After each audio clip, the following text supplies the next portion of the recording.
Toda uma estratégia que acaba levando as instituições a pisarem ovos ali nas discussões tão importantes, né? Eu queria, inclusive, trazer um novo elemento aqui dentro disso tudo, justamente a prisão domiciliar de Jair Bolsonaro. Tem uma reportagem hoje da Folha de São Paulo relatando um pouco dessa primeira semana da prisão domiciliar. O ex-presidente recebeu visitas de parentes e aliados, demonstrando ali uma certa contrariedade com a situação política dele nessas visitas, dizendo que Jair Bolsonaro tem tido variações de humor também. Interlocutores dos visitantes que estiveram com Bolsonaro desde a ordem da prisão, lá na segunda-feira, relataram a frustração dele com o que descrevem como uma decisão desproporcional do ministro Alexandre de Moraes do STF. Segundo um desses relatos, Bolsonaro estava abatido, cansado e chateado, despertando preocupação de amigos. Já outro grupo, outras pessoas ouvidas também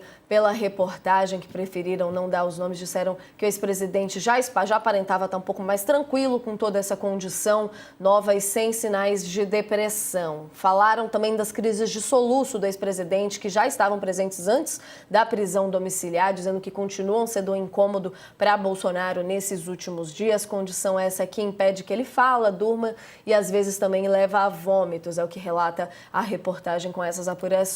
Para evitar o descumprimento das regras impostas por Alexandre de Moraes, amigos e aliados do ex-presidente que foram autorizados a fazer essas visitas a Bolsonaro chegaram inclusive a deixar o celular no carro, de acordo com os relatos, para evitar a restrição do uso de celular, que a gente repete, é acesso ao ex-presidente ao telefone. Todo o acesso do ex-presidente ao telefone é extremamente restrito. A gente tem aqui esse compilado de informações desse momento de Bolsonaro, um destaque grande também para essa questão das crises de soluço dele, né, professora? Quadro de saúde do ex-presidente, que é um dos principais argumentos que se usam por aliados para evitar que ele, em um segundo momento, pós-julgamento, acabe indo para uma prisão normal. Mas a gente vê ali, de certa forma, e importante que esteja tendo um tom um pouco mais acalmado para não desrespeitar as restrições impostas e não piorar ainda mais a situação dele. Qual que é a situação de momento de Bolsonaro e como que se insere nesse clamor ali, uma vez que agora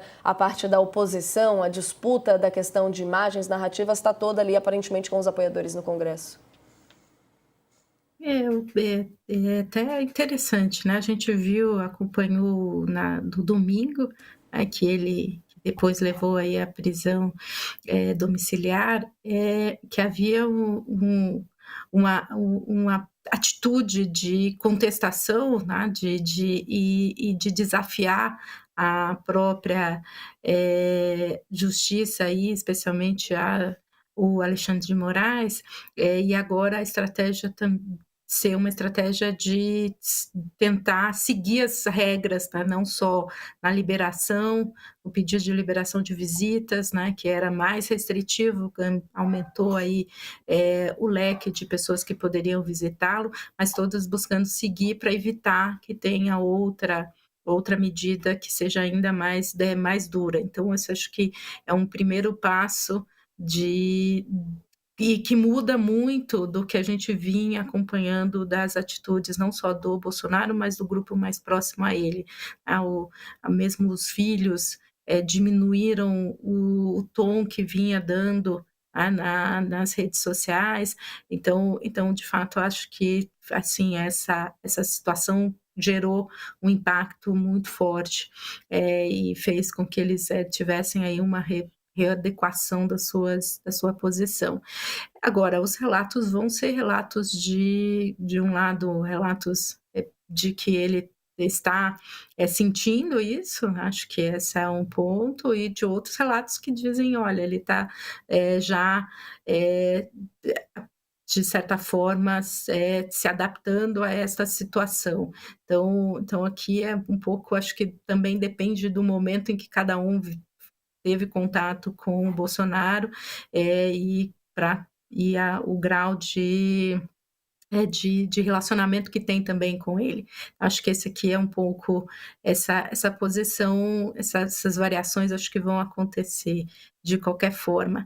Agora, do ponto de vista de olhando a estratégia, né, eles já tinham feito na movimentação, nas manifestações de domingo passado, uma estratégia de como lidar com uma situação sem o clamor popular, a mobilização, sem o Bolsonaro diretamente envolvido. Agora é lidar com uma nova fase em que o Bolsonaro não pode se pronunciar. Ele que sempre foi muito ativo, sempre foi muito presente nas redes sociais e no debate público. Então é outra estratégia, acho que eles ainda estão testando, estão ainda verificando não só os limites jurídicos, mas o que pode continuar sendo o importante, e um medo de, sem a presença do Bolsonaro e sem a sua fala constante, vá desmobilizando mais os grupos de apoio. Então também esse também é um ponto que deve estar aí sendo avaliado, mas com muita cautela, para não infringir as regras, e piorar a situação do próprio Bolsonaro e das próprias pessoas que estão próximas a ele. Eu acho que aqui é um momento bem distinto, traz uma nova perspectiva para o movimento bolsonarista, de não só não ter o Bolsonaro, mas não ter a fala do Bolsonaro presente como fator de mobilização. Acho que é algo que a gente tem ainda que acompanhar para entender qual vai ser a evolução, mas é um novo contexto.